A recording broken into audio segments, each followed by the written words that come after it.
start with a panel here. First, there's a couple of them around here. I know they're in this building here. And one of them is the UAH team. But I hear a Go Chargers. Go Chargers! And we also have Cal up in the building.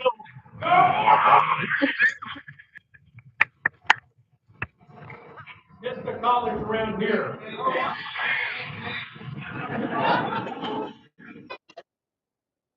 DK is the only thing that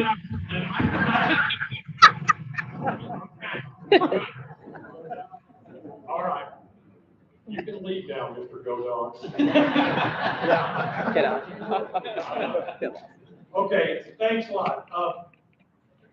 It's now my pleasure to introduce really the last session of our morning's briefing. Redstone is home to over 70 entities.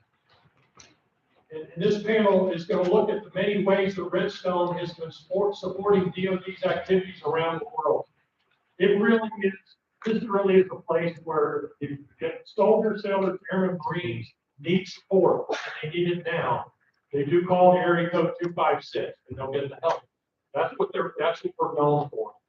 The combat operations in Ukraine, Israel, and increasing tensions in the Pacific theater provides an interesting opportunity to pull the curtain back just a bit on what Redstone is doing today around the globe to help support our nation's interests.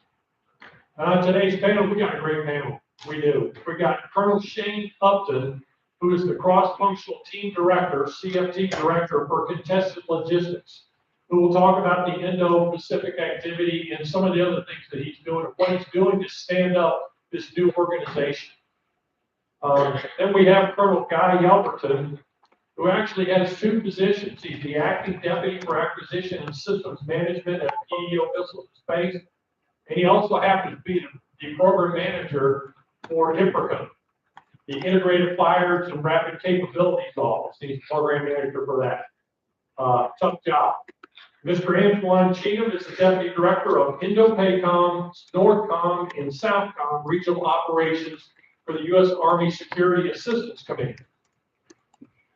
Think about INDOPACOM, NORTHCOM, and SOUTHCOM. You'll see the chart here. It covers a huge amount on the globe. We'll show in just a minute.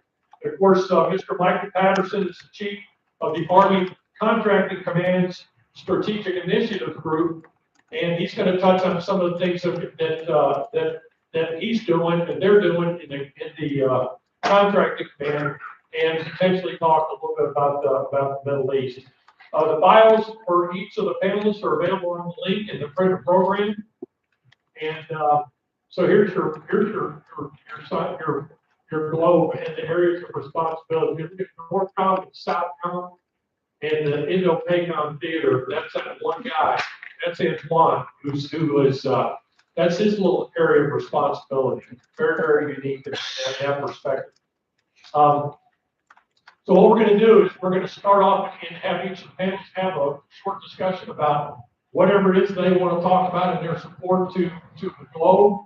And then at the end, we're going to have someone with a microphone come to you. Okay, so be thinking about your questions that you want to ask. I do have my set of questions here, but we'd rather hear your questions than my questions. So with that, let's start with Colonel Shane Upton, the cross-functional team. By the way, he is also on this list that you know that's been made up that hopefully Congress will approve, so we can promote him and give him even more responsibilities. So this is Colonel waiting in limbo, Shane Upton. Can you hear me? Yes. Oh, great. So first of all, thanks to the community leaders, the chamber, General Mohan's former boss of mine, 3 or 4 times as a logistician. So I don't think that was a directive, but your invite and your hospitality is outstanding. My family personally has been in the community about 6 months now, but my first duty station in the United States Army 30 years ago was Huntsville, Alabama. So dear in my heart, we're really happy to be back. So why the cross-functional team? But we're talking about the community of Huntsville and the Redstone team. I want to tell you, from the Army Futures Command side, the number fluctuates between 28-30% of Army Futures Command. That's 90,000 people globally are in Huntsville. We have 9 cross-functional teams in Army Futures Command. 3 of those 9, a third of them, are stationed at Redstone Arsenal. That's the Future Vertical Lift cross-functional team, AT&T, which was mentioned by previous briefers. They're actually my next door neighbor right down the hall over in the DevCom facility on the Arsenal. And now a contested logistics cross-functional team, which has just started standing up in April of this year. We're about 50% filled out with personnel, but fully operational on our ability to work with our teammates and partners. And I'm going to pull on a thread of previous briefers. The CFTs are actually made to think big, start small, and go really fast. So that's what we're focused on in the logistics space. Contested logistics, why that title? Contested is not really a thing, it's an environment. That's the way we look at it. So we are looking globally with a focus on INDOPACOM. So when Secretary Workman made the decision and gave the directive to cut the order in the Army in April of 2023 to stand up the CFT. Her charge to me as the new director and my boss, Jim Rainey, was to look at the globe, but through an INDOPACOM. That's why Myles just has me up here talking, kind of focused on INDOPACOM. The CFT is focused with the 4 portfolio areas together. And I'll talk from left to right and then kind of narrow it down to the 2 really that are focused most now.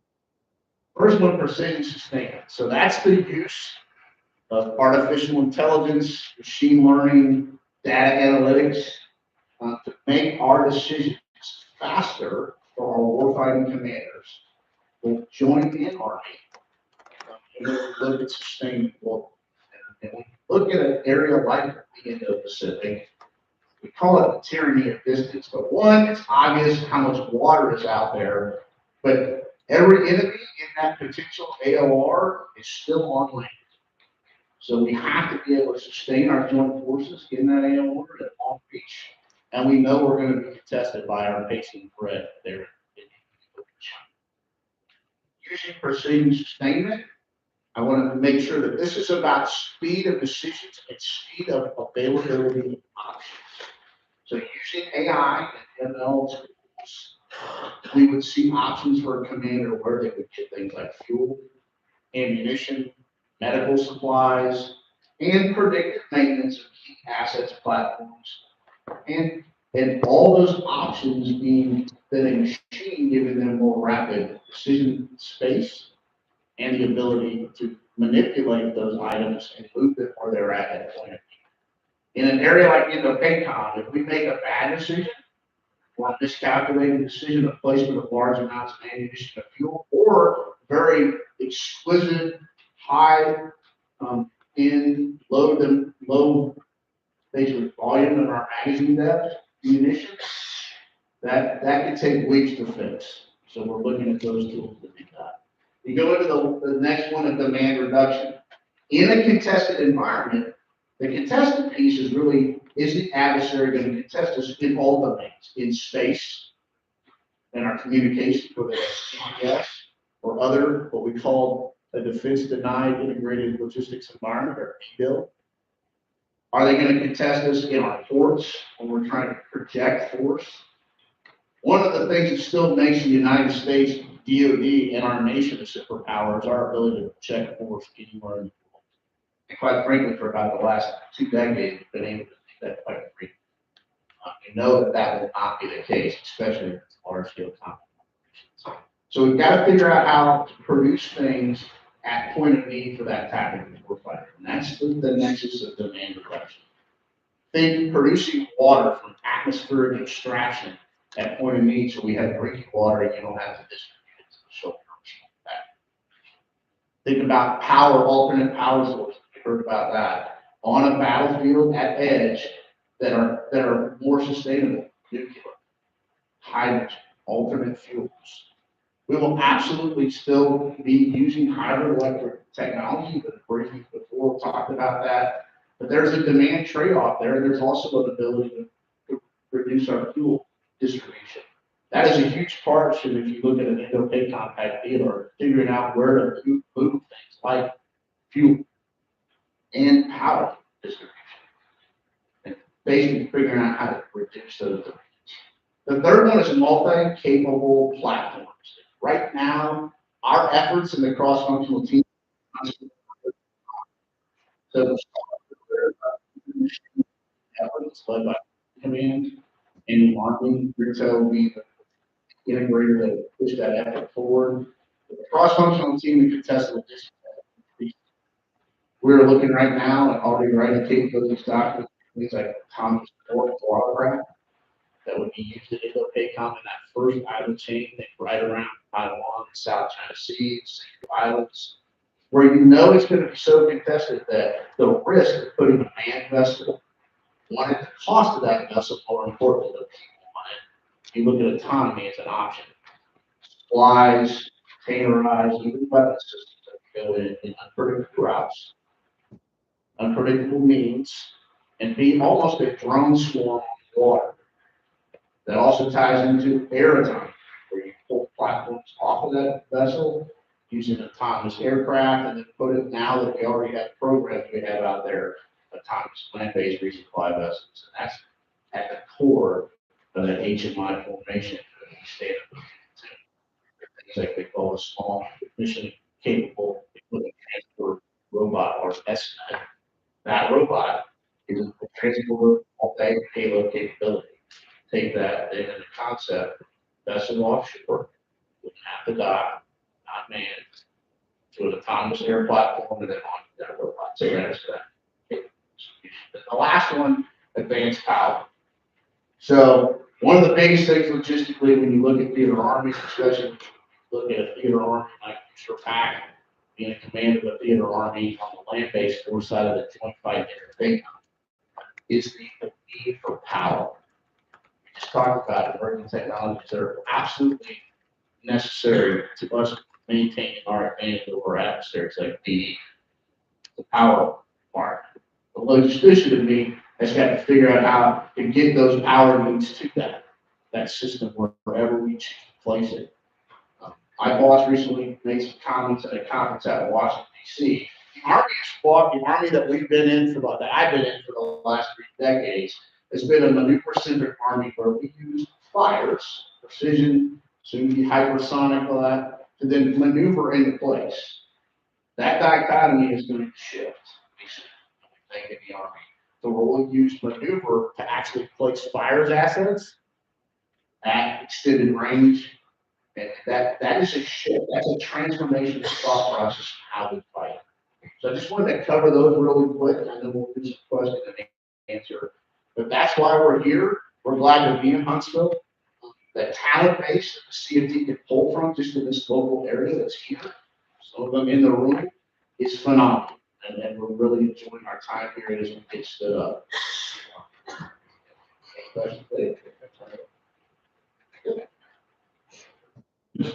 Just a comment, when you think about what Shane's job is here, meeting technology, leading edge, I cannot encourage you enough, whether you're inside DOD or you're an agency or you're a contractor here, they're willing to listen. I've had some discussions with them, and it's clear they want to know they're here for a reason. Part of that reason is to give them your best, brightest ideas. They're going to think outside of the box, different fuels, different locations, space, all those things matter here in what Shane's doing. It's a great opportunity. Okay, Guy? Yes, sir. Thank you, sir. So on behalf of Brigadier General Frank Lozano, the Program Executive Officer for PM Missile Space, thank you for inviting us to participate in today's Redstone update. More importantly, thank you for the workforce that you provide us, the industry teammates that are here in and around the Huntsville, City of Madison area. Without your families here, without those teammates, we wouldn't accomplish the thing that I'm going to go through on the next 2 charts. There is a lot of activity going on within the PEO missile and space portfolio. The world's become a very dynamic environment. We, every facets of our PEO are supporting all of those operations simultaneously. When you look at the chart here, I'm going to focus in on our international partners and how we're supporting them through those efforts. And I'm going to narrow that focus down into talking about the European Command. So when you look at the left side of the chart in the middle quadrant, you can see the COCOM totals. When you focus in on, you see that piece of the pie that says UCOM. One, you can see that we're supporting all the combatant commands in various sizes, shapes of resource. But the UCOM area is just about 1/3 of our effort within the PEO of support. You go down one block and you look at that there's 643 active foreign military sales cases right now within the PEO, supporting 54 countries worldwide. 27 of those countries are European nations. So half of our support to nations around the world are within the European continent. And then of that other GWAS number there, $77 billion, 24 billion of it is in the European command. Now that's either products that we've already provided, products that we're about to provide, or the continuing support that we provide to those products throughout their life cycle to ensure that those products are always fit to fight and ready to go any country that we're providing them to. Not only foreign military sales, but we have international cooperation that exists within the PEO. And international cooperation is where those countries commit research and development dollars or production dollars to help us, one, buy down the cost of the system, but also they get their opportunity to influence the design of those systems. The one example I'll speak to specifically is the co-development, the cooperative development program for MLRS, which has existed for 44 years since 1979. It's existed here on Redstone Arsenal with the partnership of Germany, the United Kingdom, Italy, and France for the last 44 years. Over the last few years, we were part of one, continuing to redo that partnership, but add Finland into that cooperative development program as well. And that cooperative development program has spawned numerous project arrangements between us, specifically between UK, Italy, and Finland, on extending the range of the guided MLRS and making improvements to the MLRS from 1979, continue to improve. But now we're working on the A2 variant, and Italy, UK, and Finland are partnered with us to make those advancements on that weapon system. There's also co-production that exists between us and Japan on MLRS and Patriot. But I think more importantly, why the PO was asked to speak to UCOM specifically is our tremendous amount of support to Ukraine over the last 21 months, over the last 644 days of support to Ukraine's defense of their nation. Up front and early, we started providing stingers and javelins. You've seen that support via news, probably YouTube. And then about a couple of months later, my former capacity is the Storm Project Officer, project manager responsible for HIMARS and GIMLRs. We were asked to provide that field artillery surface-to-surface rocket capability, which there again in the news and on YouTube, you saw the effectivity of the systems that your teammates here on Redstone are responsible for producing. And then more recently, Patriot or air missile defense systems that we provided. Over the last 21 months, $9 billion worth of 51 presidential drawdowns. We've provided products and continuing support. We don't just provide them the product, we've trained them on the product. When I speak about HIMARS, we provided them a 14-day crash course. Now, granted, they were already artillerymen, so they understood the physics of artillery. We trained them on the operating system. And after 2 weeks, they were rapidly deploying that system effectively in their country. So 51 presidential drawdowns. We've also been providing support through Ukraine security assistance initiatives. And those are rapid, like a rapid foreign military sales case, where the United States provides, it's not building partner capacity funding, but it's sort of like that. I'm sure that Mr. Cheatham can correct me where I get that wrong, but we're able to provide that capability and put them on the production. So lots of support. On the next chart, I'll talk a little bit more about that support, but also talk about how we're providing support around UCOM. I'm going to try to stay focused on UCOM. And the first caveat I'll mention is you heard my RICTO teammate come up and talk about long-range hypersonic weapon and medium-range capability. You can see on the right side of the chart that we are prepared to receive that organization. We're standing up Task Force Strike. And as he mentioned, next week we start some of the moving process from their building to our buildings to bring in that team and begin to absorb the medium range capability project office first. And then over time with calendar year 24, the long range hypersonic is our next step. So when I talk about all of the PEO missile space providing support through whether it be FMS to UCOM or to Ukraine, I'm going to exclude my task force strike teammates because they're still in the development phase and they're ramping up and providing the US capability first. But I'm going to start at the top left quadrant and work my way around the circle quickly so that I can save my teammates time up here. But I'll work around. So Integrated Fires Mission Command Project Office led by Colonel Chris. I'm going to hit the modernization parties at the same time that I talk about what we're providing to Ukraine and some other great success stories that we had on the foreign military sales. But within the INDOPACOM project office is the Integrated Army Missile Defense Battle Command System, IBCS, that recently successfully passed through the full rate production decision and is now working to provide that capability to the 1st Battalion this coming summer. But going through follow-on test and evaluation and continue to add capability over time, probably forevermore, to continue to make that system better and better and continue to bring in more and more capability to IBCS. But another success story there is not just on the U.S. side, but for Poland.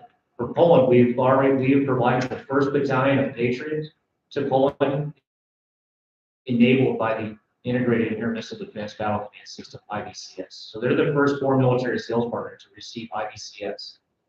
And we're continuing to push that capability forward to them for a 2nd Battalion as well.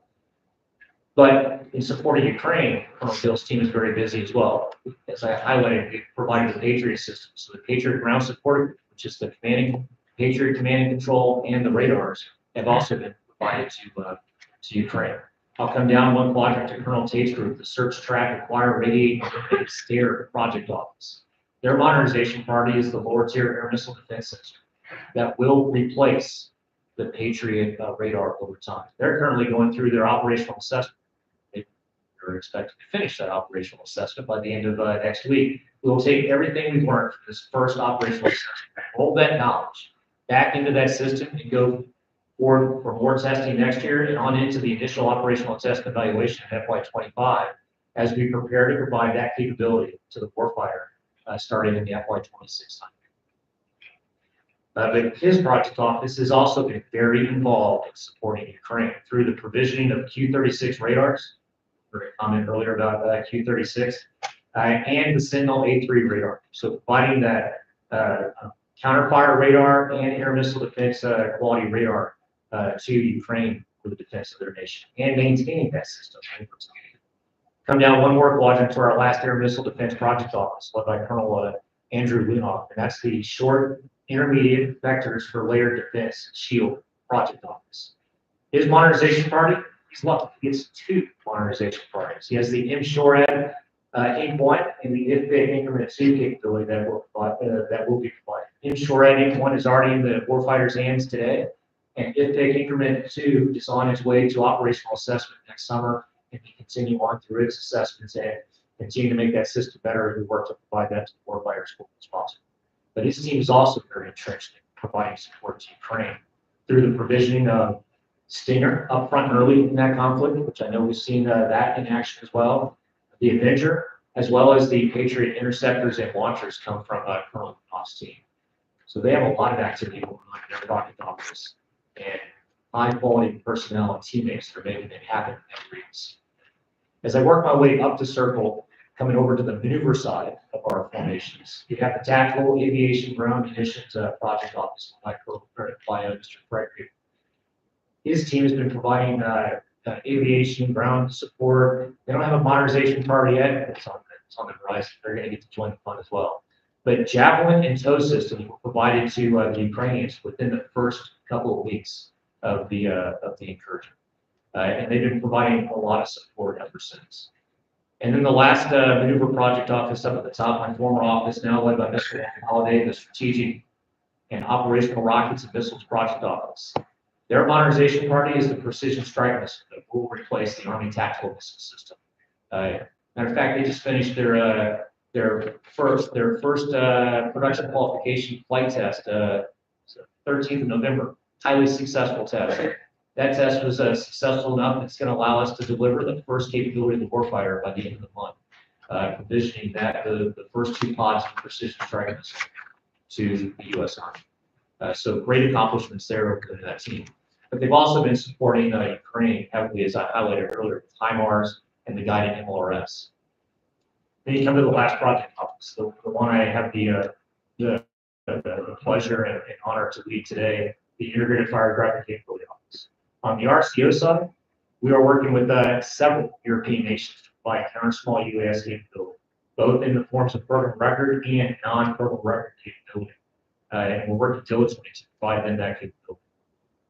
I'll save the integrated fires conversation if there's any questions about that, but I'll highlight some other successes in UCOM real quick before I hand off. We stood up 2 battalions in Romania, the HIMARS battalions, and Poland has asked for 100 HOMARS systems where they take the HIMARS launcher loader module and mount it to their own indigenous truck. That means there's lots of munitions that come with many weapon sets. Estonia, Lithuania, and Latvia also looking for PO missile space systems. I highlight those 5 countries because they share a border with the current adversary. And so we've seen a lot of increase in demand of FMS across the entire UCOM footprint, where when I was in Storm, we had about 13 nations that we supported when I got there. When I left, over half of the European countries were either active FMS case or were exploring the opportunities to obtain an FMS case with Storm, and that spreads across the entire PEO portfolio. And it's driven our need to increase our production rates, our production capacities, so that we can replenish and sustain inventory levels that we need of the munitions that our own forces need as we look and ensure that we are maintain our ability to defend our nation and our allies and our friends. So I'll conclude with that and say thank you. My family's been here for 8 years. Had the honor to lead a program office over the Missile Defense Agency here at PO Missile Space twice. And my family and I just love the opportunity to live in the city of Madison and be part of the Huntsville community. And the workforce you have is great. So I'll end with this, saying that the workforce we have today, like Colonel Upton said, if there's anyone else out there that wants to come and support these systems and help us provide this to the warfighters and allies, we're always looking for new talent, any talent. We are in a competition for human resources, but with our teammates here, these are the teammates plus those that have talked earlier today to get the job done. And we appreciate everything you do for us and support at Redstone Arsenal, and in my case specifically, PO Missile Space. Thank you.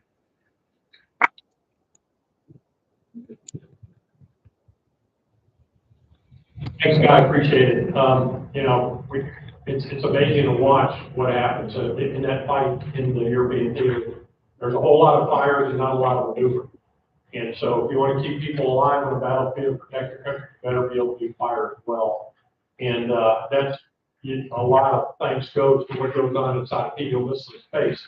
But they'll be the first ones to tell you, without Security Assistance Command doing the interaction with the other countries that need help, and without the contracting command, they couldn't do anything. You might as well take up cup stacking competitions or whatever else you might want to think about. I'm not going to again. So we're going to turn over to Antoine Chapman and get a perspective on Security Assistance Command and what they're doing to support our nation's interests around the globe. Hey, good morning, everyone. Morning. You're gonna. Hey, boys. Hey, first of all, I want on behalf of my command, thank you for the invite and having the opportunity to come out and share that. From a history perspective, I've been in and out of Huntsville since 1976, so I think I'm the youngest guy. Also, I graduated from Alabama A&M GC program, so I've seen security assistance from an active duty perspective, and now the past 14 years, definitely. That perspective, we are the lead element for the Army Material Command Security Enterprise System. FMS cases, field partner capacity, to work with the engagement plans of the combatant commanders. And then the last thing we'll also look at is global partnership. I know I'm here to talk about SOUTHCOM, but I'll be missing if I didn't kind of use SAC general. Of course, we support all six AORs. Currently, we support 138 countries around the world. We are the face to the world. If you look at that, and you look at this year, we are projected to have $23 billion of new business for FY23. For FY24, this is how good business is right now. We're looking at $60 billion. Minutes get wrapped around the actual as to, it's really about the dollars, dice, the effects. We had an India case, some of you are familiar with it. Here. This was an initiative that went all the way up to the chief of staff of the army.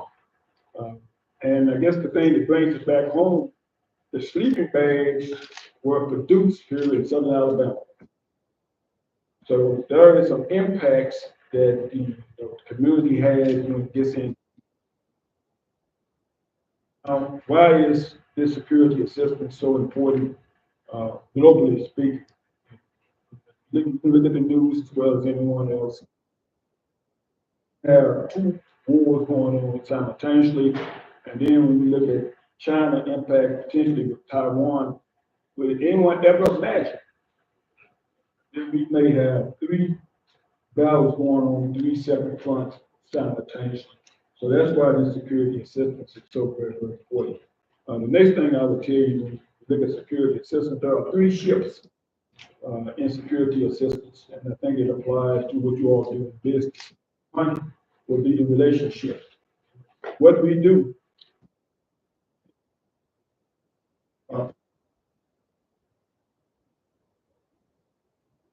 A major article, you go to total package approach. Not only do we sell them the equipment, we look at sustain and we look at public.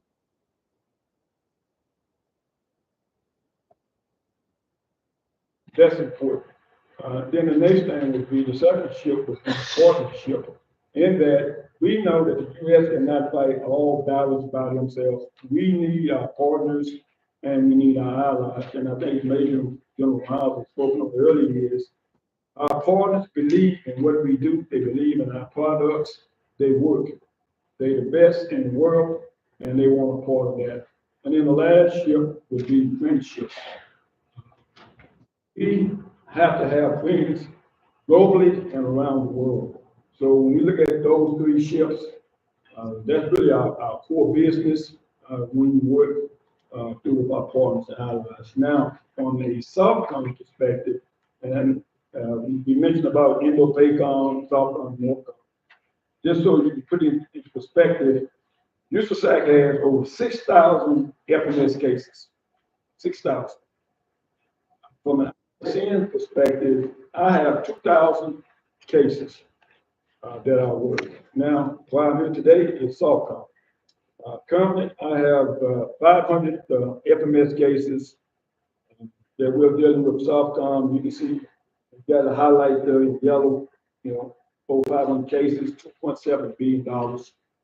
Now, this is what's important. Many people, we're looking at Patriot missiles, we're looking at helicopters, aircraft, could be Javelin missiles, you name it. But in the SOUTHCOM area, in many cases, they do not have the funding that you will see. PACOM, a lot of those things don't apply. But I'll just highlight a couple things that we've done with the SOUTHCOM perspective. Number one would be we are going to deliver a Guatemala 429 Bell helicopter in December. Number one. So that's significant. Many people say, well, one helicopter, that's really not much. But if you remember what I said earlier, it's really about the effects and what they can be able to do there. Second one would be the unlike tactical vehicle, regarding they only hooked at 12. We delivered 8 of those. And of course, this goes into for the border protection, so they can better respond to humanitarian and disaster operations. And then the last one I would highlight would be the Columbia Armored Security Assistance Vehicles. We already delivered 86. We have another 59 at Red River Army Depot going through refurbishment. And we continue to kind of work through the processes. Now, one of the things that I would highlight from a security assistance perspective as to how can you all help us? Number one, I think that if you can take anything from what I'm saying today is to have an understanding and awareness of the impact on security assistance, what it does for our global partners. Two, it only enhances the U.S. industrial base. That's a takeaway. Three, we are not doing anything, take anything from equipping U.S. forces. And then the last thing I would tell you is, look at the Ukraine and what Colonel Yelverton mentioned about the 51 PDs. Many of our partners now, and they look at the news just as well as we look at the news. So quick, why can't you give it to me? And the challenge with the FMS, and it's a deliberate process, when you look at the contracting and acquisition time and delivery, in many cases, from the time we receive a letter request to the time we deliver capability, it could be 3 to 5 years. 3 to 5 years.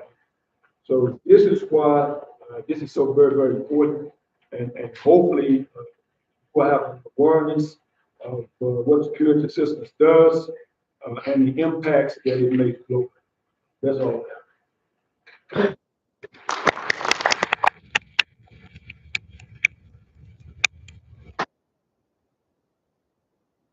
And, you know, what you bring down to places like South America is stability and being able to provide the security to allow a country to grow. Without that security, without that capability, it's not going to happen. And then it spirals. We see it some places in our own country. What we're doing down in South America is just amazing.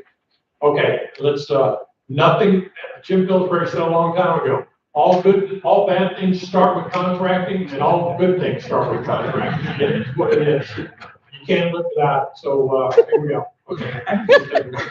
Well, thank you for that introduction. I'd like to start out by saying thank you for the invitation for Army Contracting Command to come and speak today. I'd like to apologize on behalf of your Wheeler. She would have liked to have been here herself. She's tied up in a senior leaders forum this week. And she asked me to speak on her behalf. On a personal note, in terms of for my ties here to the Huntsville area and some of the joy associated with that, my father grew up out in the woods, just a little north of Tuscaloosa, Alabama. When I say he grew up out in the woods, he grew up out in the woods. First time he had running water and electricity was when he enlisted in the Navy. And, you know, he left Alabama as a young man. When Army Contracting Command stood up here in North Alabama, and I was afforded the opportunity to come here, it had never occurred to me that I would ever move to Alabama or be part of the Alabama community. But since 2011, tell you what, I love this area. I couldn't imagine home anywhere else. Huntsville, Alabama is an incredible place to be. I just can't imagine why my kids aren't back here yet. And eventually they will move back to Alabama. It just has that kind of draw. But enough of the personal thing. I wanted to talk about Army contracting. And I mentioned briefly the stand-up of Army Contracting Command here in Huntsville. And in order to get to the support to CENTCOM and that AOR, kind of have to take a step back in terms of how Army Contracting Command got to what it is today. And it started in CENTCOM, and at least the concept of it did.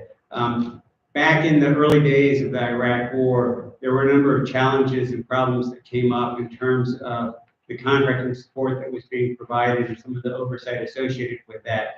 And the Gansler Commission was formed in order to look at how to improve Army contracting and make sure that it provided the support that it was capable of providing, and quite frankly, the Army needed.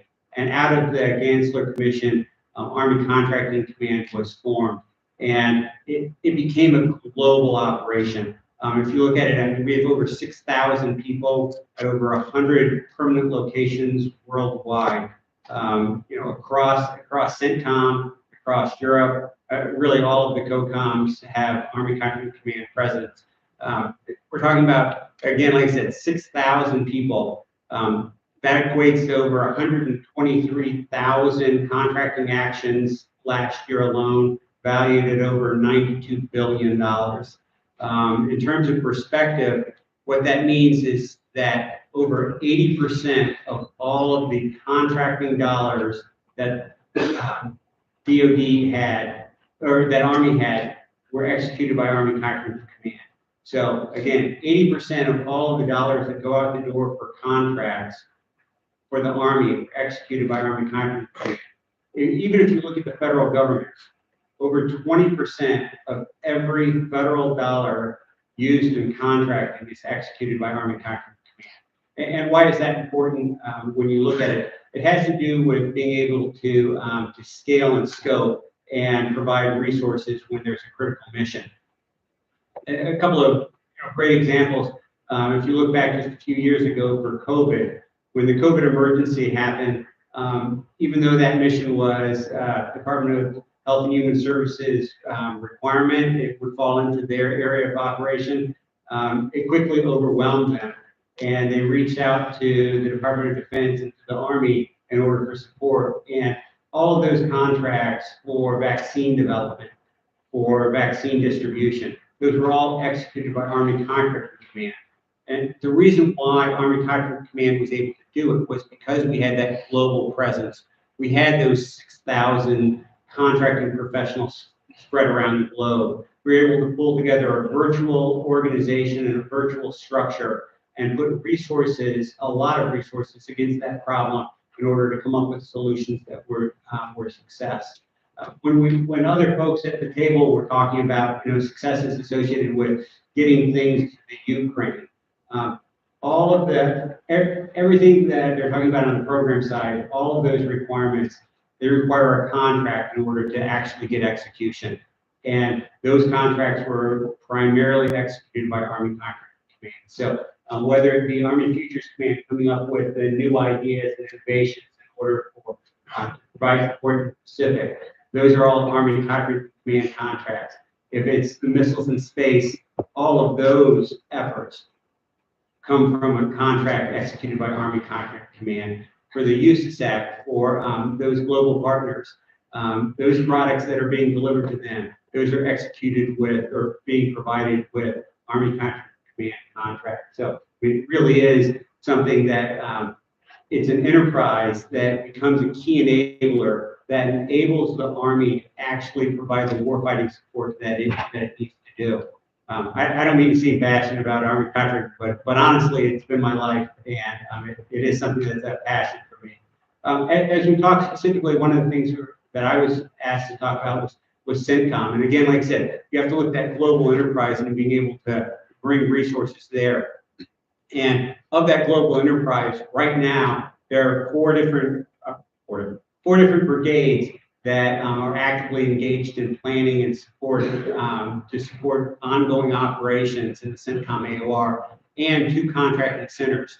So, in terms of the number of people that are tangentially touching operations in CENTCOM, it's literally in the thousands of contracting professionals that are providing that support and different places. So if we narrow down in terms of, okay, what Army units are actually, providing direct support, I'd like to specifically look at 2. First of all would be the 408 Contracting Support Brigade, which is headquartered there in Kuwait. Last year, over 1,000 direct contracting actions valued at over $125 million. Direct support right there in the theater doing day-to-day support, whether it be base operations support or exercises scattered across. I mean, if you have a contracting action in northern Iraq or a small soft team that's up there, that's going to be an Army Contracting Command contract that's doing it. And some of those small dollar actions I mean, I'll tell you what, if you're in the field and, you know, there's a certain few key things that if you don't have, life is miserable. And Army Contractor Command is the organization that ensures that you have those. And then looking at kind of a bigger thing, when we're talking about how we can do this scaling and support. We have a reach back cell at the at our contracting center at Rock Island, and they actually just recently executed Heavy Lift 9, which is basically a transportation logistical support type contract throughout the CENTCOM AOR. So if equipment or troops need to move from one location to another in a secure way, Heavy Lift 9 is the contract that's providing that support. So I just like that to end by saying, you know, if the Army uses it, ACC is the one that was able to make it happen. And as you ask questions, I'd like to defer to a couple other people in the audience. If anything that you have questions about the 408, I'd like to call out Colonel DeArmond, who was the commander at the 408. He mentioned that he was a contractor guy, and so a hugely successful commander at the 408 there in Kuwait. He can give you more detailed stories about everything that went on in Kuwait than I could ever hope to.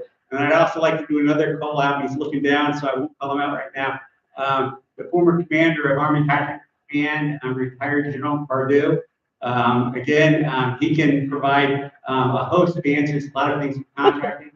Like I said, I've had the privilege of working for him twice as his deputy to the commander when he was the commander of the 414th Contracting Support Brigade, providing with all the contracting support for Africa. And then again, as the commander of Army Contracting Command headquarters. But with that, I'd like to turn the mic back over and open up the question. Okay, thank you. Thanks. Appreciate it, Mike. Okay. Mike, you got the microphone? Okay, you've got it. Go dogs over your head. No.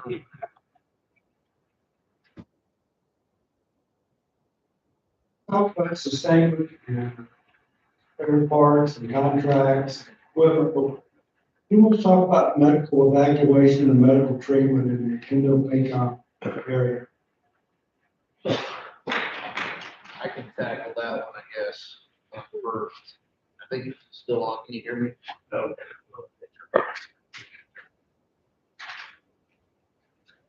Saving energy. How about now? Good. That's a demand reduction in play right there.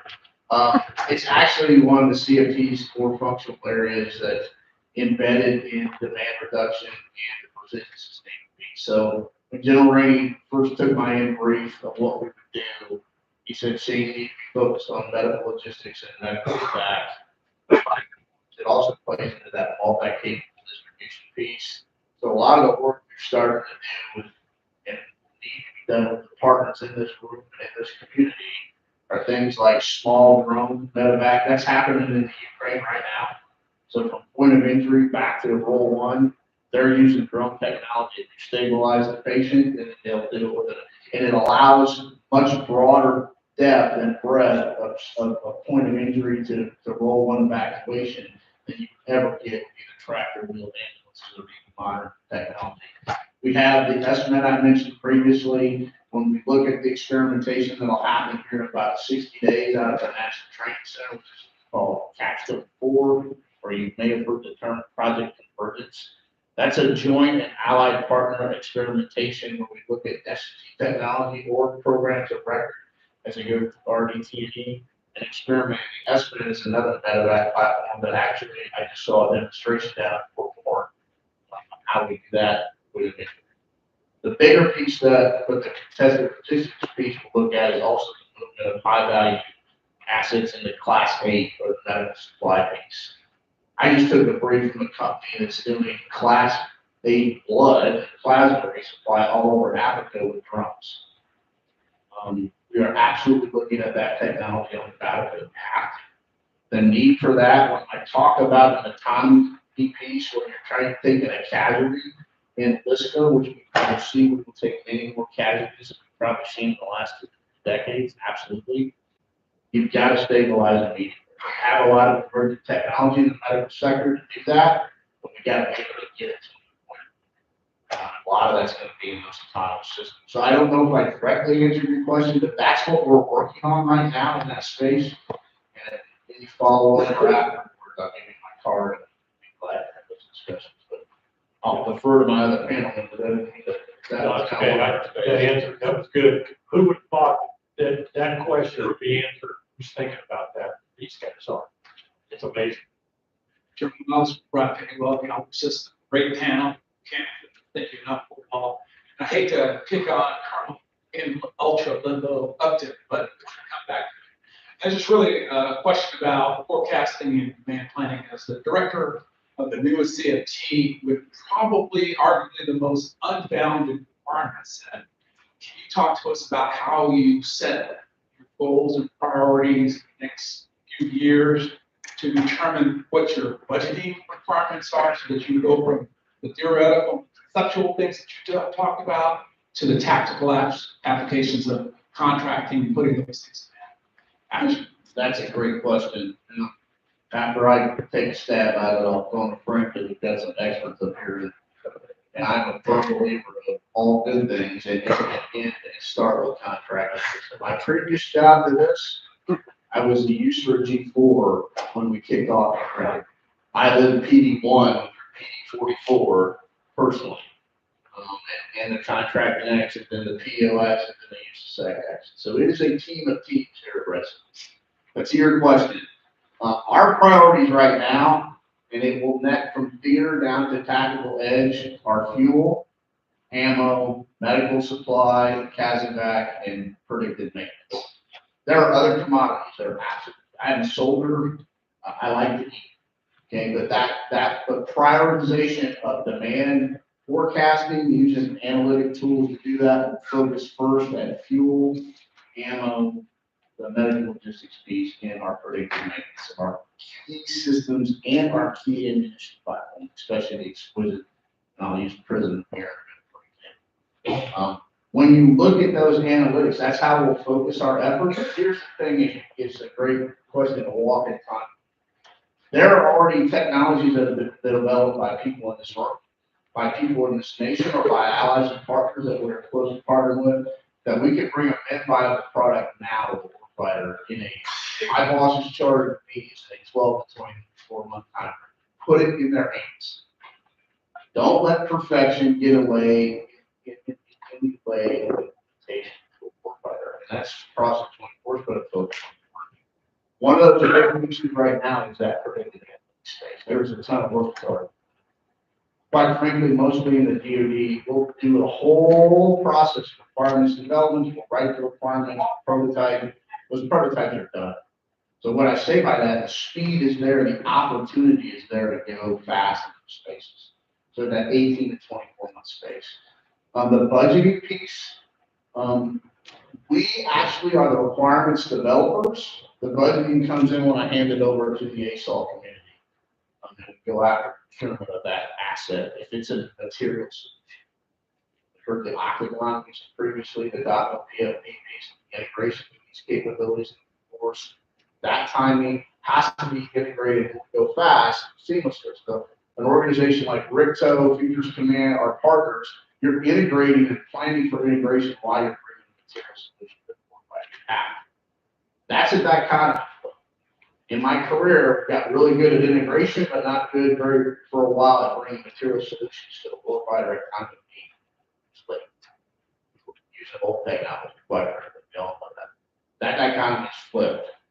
The partners up here, the contracting community, the ASOL community, we can bring an end solution. You heard SDA, you can bring an end solution to a warfighter pretty fast. But it has to be integrated in the formation. How do we train it? How do we equip it? How do we man it? That piece. I know that's a long answer to your question, but that's how we're looking at the integration. I think our first opportunity in the logistics side, the fleet side, there's already a lot of technology out there. Just need your help to kind of see what's it. That's that research analysis that we do. Partners like in this for that. But I'll hand it over to the teammates if they want to take a stab. So that's a great start, right? So all the upfront activities that take place, and you hand it off to a PEO. I'll just use our example of munitions, right? So whether it be Patriots or Gimlers or precision strike missiles in the future. We take all that work from maybe it's a CFT, like long range precision fire CFT at Fort Sill, or from HQ, headquarters Department of the Army, the G57, the G8, that create a total munitions requirement that we then take their analytics, it turns into that tamer, and they provide that to us. Now we go through that budgeting cycle of how do we get to that need of, just to make up numbers, say I need 1,000 of this by FY30. How do I get to that quantity? How do I get to that budgeting? And then I work with my industry teammates. What's your capacity? What can you take per year? What can you build? And is there an opportunity to build additional capacity? Because it's all about that. I wrote down Supercidious of, always faster, right? That is the mentality of modernization within the U.S. Army these days, getting new capability faster. I always like to talk about the speed of need, speed of relevance, right? The speed of relevance to give the product to the warfighter when they need it. And that's a big piece of counter UAS, and making sure that we continue to counter the threat that continues to evolve every day. And then on the predictive maintenance side, we're actually working some stuff with the Storm Project Office.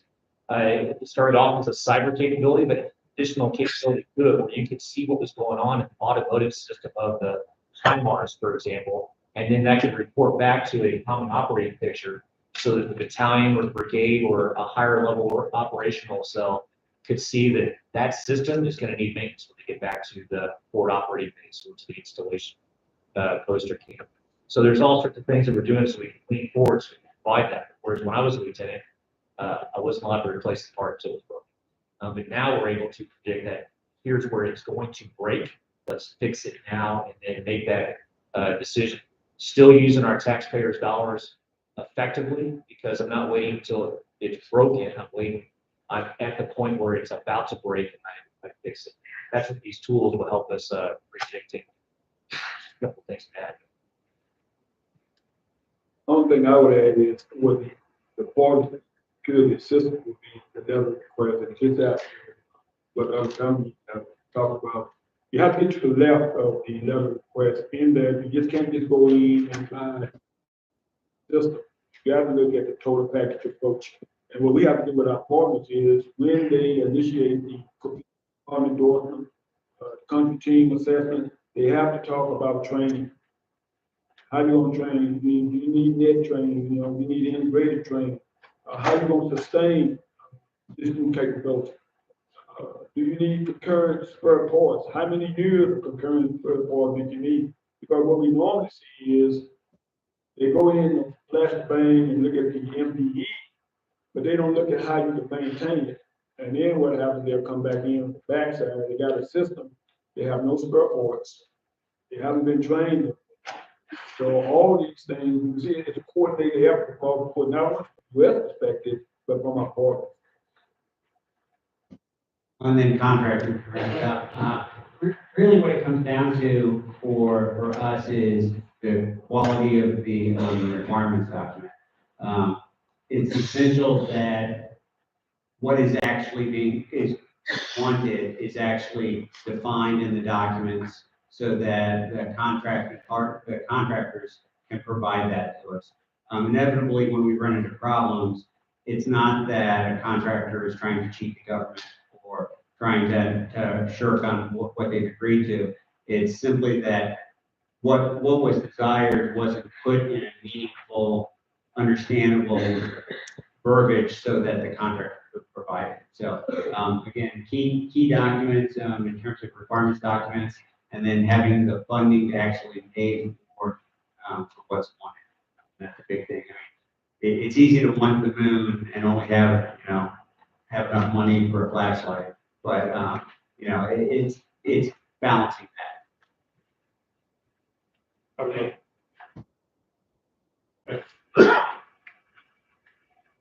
I'm Joe Fitzgerald. Thank you for your comments today. Your briefings were extraordinary. Great comment. I've got an interesting question for you, and that is that the United States has not been involved in a pure adversary large-scale combat operations since World War II. There's not a lot of muscle memory left on behalf of the industrial base, on behalf of our institutions. question is, are we ready today for a large-scale combat operation? And if not, well, I mean, what changes are going to be necessary, are being made to get ready in terms of systems, methods, processes, scopes of contracting, all the way through sustained production, through development, to get ready for large-scale combat operations?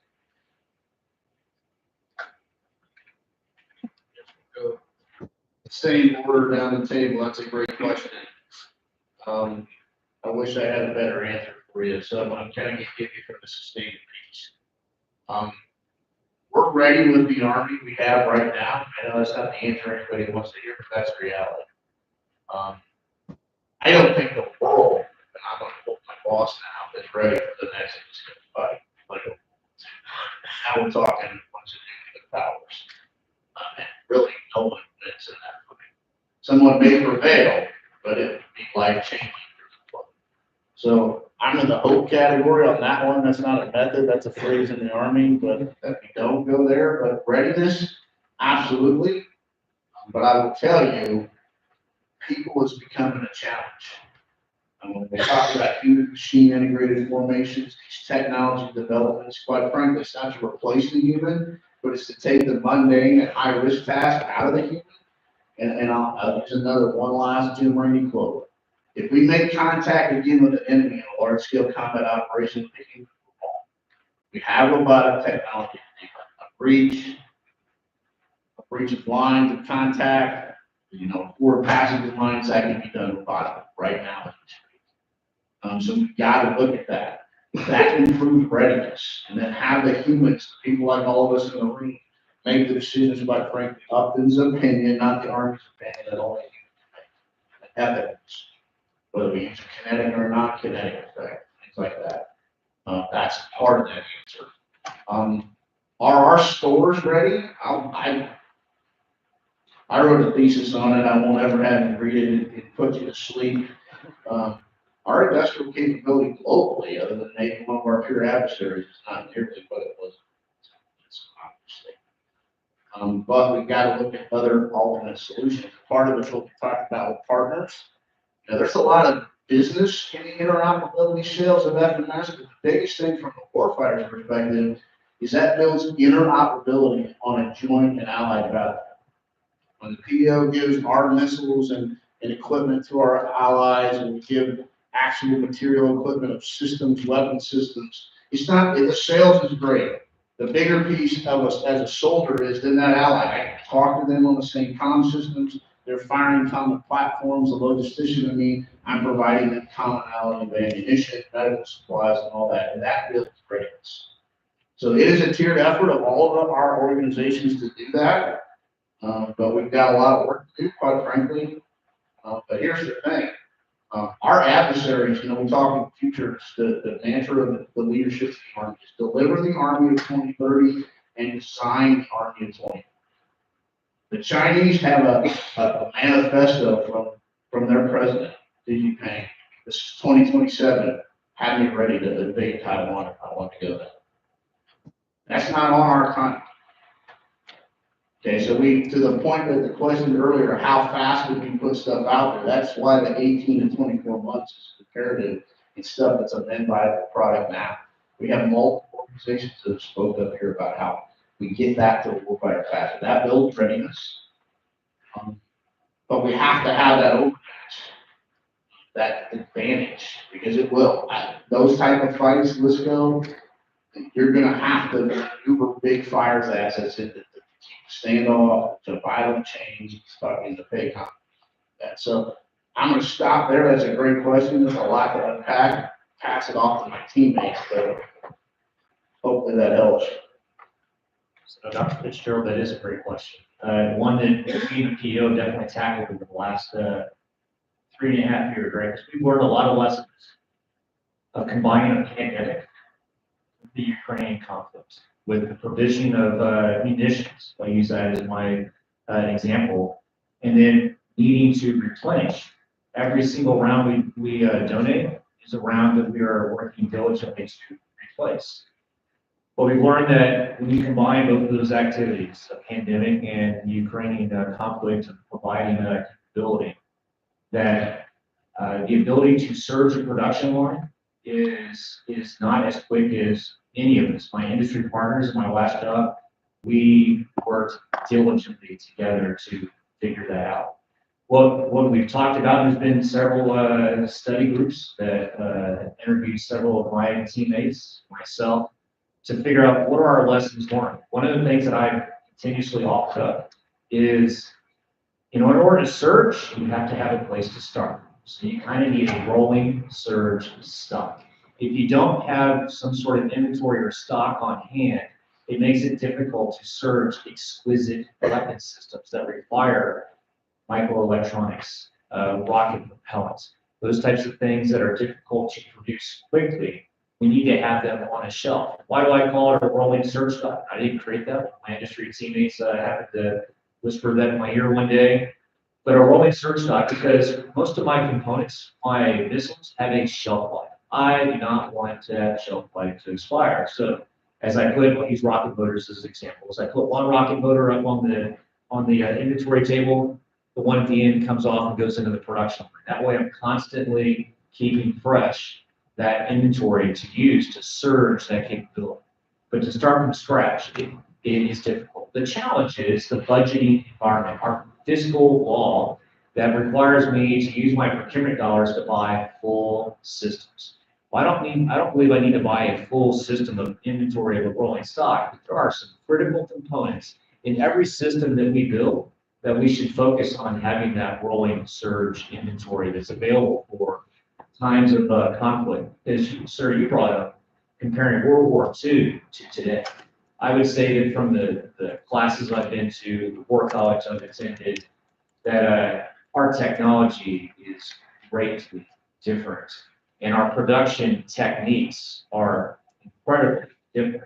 But when I think about rolling as an artillery, when I think about rolling out high explosive cannon rounds versus precision guided strike missiles or guided MLRS, and with seekers on them that are exquisite technology, those are two very different processes that require very different techniques.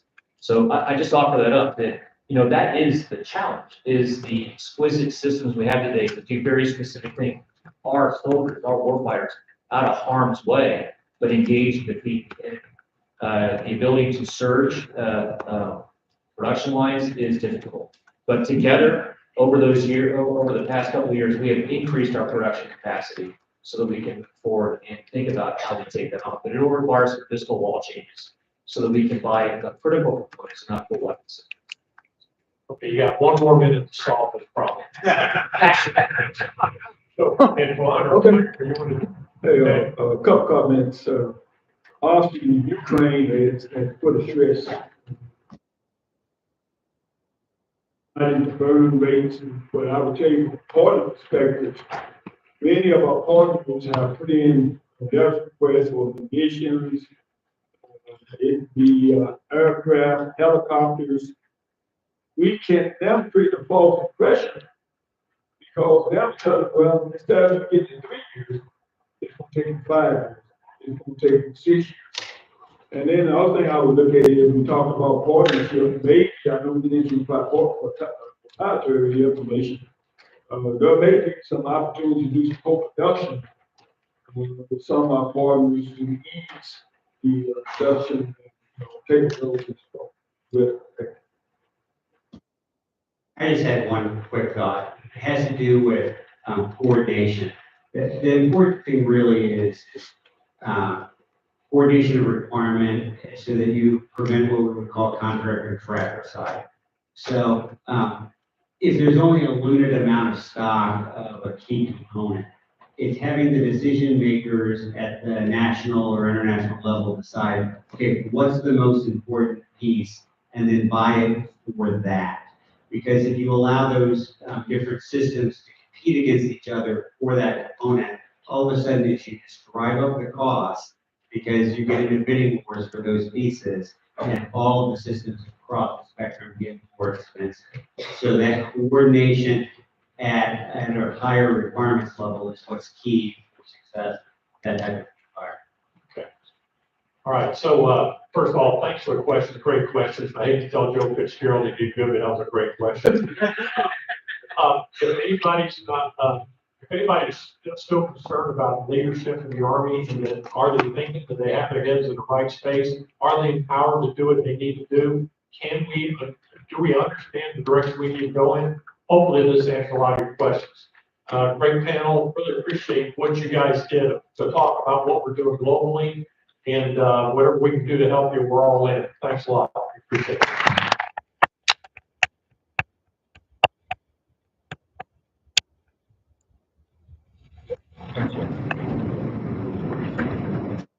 Hey, lunchtime. You do it tonight?